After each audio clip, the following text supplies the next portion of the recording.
पहले किसी भी प्लेयर को टीम से बाहर करने का एक सिंपल सा प्रोसीजर होता था कि कैप्टन आता था टॉस के टाइम और वो एक जेन्युइन रीजन बताता था। वो परफॉर्मेंस हो सकता है, वो इंजरी हो सकती है या कोई और रीजन हो सकता है और उस बेसिस पर उस प्लेयर को टीम से बाहर कर दिया जाता था। लेकिन अब ऐसा लगता है कि ये प्रोसीजर थोड़ा सा चेंज हो चुका है और स्पेशली इंडियन क्रिकेट टीम में, क्योंकि पिछले कुछ समय से कई सारे ऐसे केसेस आए हैं जब इंजरी का बहाना दिया जाता है और जो मेन रीजन होते हैं किसी भी प्लेयर को बाहर करने के, वो या तो निगल होता है या तो बैक स्पैज्म होता है या एक ऐसी अनोखी सी इंजरी होती है जिसके बारे में किसी ने नहीं सुना।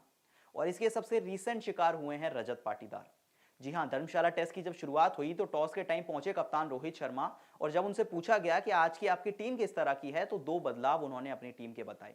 एक बहुत सीधा था, जसप्रीत बुमराह को खिलाया गया आकाशदीप की जगह, और दूसरा बदलाव था रजत पाटीदार की जगह देवदूत पड्डीकल को डेब्यू का मौका। अब जब इसके बाद इसका रीजन पूछा गया कि क्यों रजत पाटीदार को बाहर किया गया है तो रोहित शर्मा कहते हैं कि एक शाम पहले नेट सेशन के दौरान उनके लेफ्ट एंकल पर एक बॉल लग गई थी जिसकी वजह से वो सिलेक्शन के लिए अवेलेबल नहीं थे और इसी वजह से देवदूत पड्डीकल को उनकी जगह डेब्यू का मौका दिया जा रहा है। अब लेकिन फैंस सोचने पर मजबूर हो गए हैं, क्या सच में रजत पाटीदार इंजर्ड हैं या फिर से ये कोई अनोखी इंजरी है जिसका बहाना देकर देवदूत पड्डीकल को इस मैच में खिलाया जा रहा है। अब वैसे तो बहुत एविडेंट था, इस मैच से पहले रजत पाटीदार 3 मैचेस खेल चुके हैं इस टेस्ट सीरीज में और 6 इनिंग्स में एक भी बड़ी पारी उनके बल्ले से नहीं आई है, तो बहुत एविडेंट था कि इस मैच में देवदूत पड्डीकल आपको डेब्यू करते हुए नजर आ सकते हैं रजत पाटीदार की जगह। तो चलिए एक बार नजर डालते हैं इस पूरी सीरीज में रजत पाटीदार के स्कोर्स पर। तो 6 इनिंग्स में जो हाईएस्ट स्कोर है उनका अब तक वो है 32 का। 4 बार वो सिंगल डिजिट स्कोर्स में आउट हुए हैं और 2 बार तो रजत पाटीदार का खाता भी नहीं खुला और उनकी जगह पर इंतजार एक ऐसा खिलाड़ी कर रहा था जो कि इस पूरे रणजी सीजन में कमाल करता हुआ नजर आया है।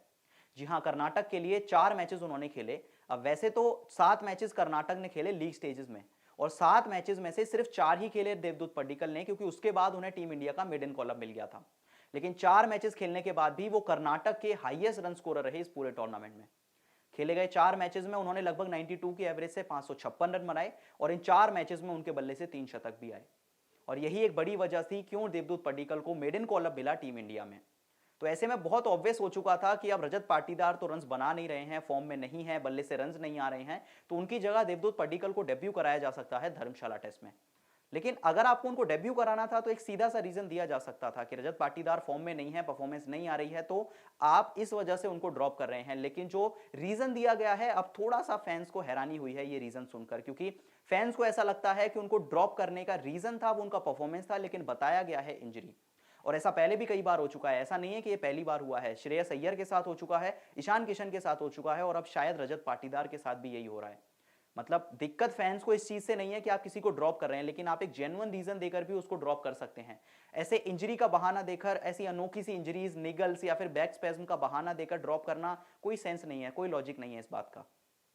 इसके अलावा अगर इस मैच की बात करें तो टॉस के समय रोहित शर्मा से जब पूछा गया तो उन्होंने बताई ये जो रीजन था, और मैच के बाद भी एक अपडेट आया जब ये मैच की शुरुआत हुई कि रजत पाटीदार एक दिन पहले प्रैक्टिस सेशन के दौरान एक बॉल उनके एंकल पर लगती है, यानी कि लेफ्ट एंकल पर, जिसकी वजह से वो थोड़ा डिस्कंफर्ट में आते हैं और सुबह वो सिलेक्शन के लिए अवेलेबल नहीं होते हैं, जिस वजह से देवदूत पड्डीकल को मौका दिया जाता है इस मुकाबले में डेब्यू करने का। ये स्टेटमेंट दिया रोहित शर्मा ने। लेकिन अब फैंस को लग रहा है कि फिर कुछ तो गड़बड़ है इस स्टेटमेंट में, कुछ तो गड़बड़ है कि देवदूत पड्डीकल को इस मैच में मौका दिया गया है लेकिन रजत पाटीदार की इंजरी का बहाना दिया गया है। अब इसमें एक ये भी कड़ी मौजूद है कि कुछ ही समय पहले जब एक बीसीसीआई ऑफिशियल से पूछा गया कि क्या रजत पाटीदार इस मैच में ड्रॉप होने वाले हैं, तो उन्होंने रजत पाटीदार को बैक किया।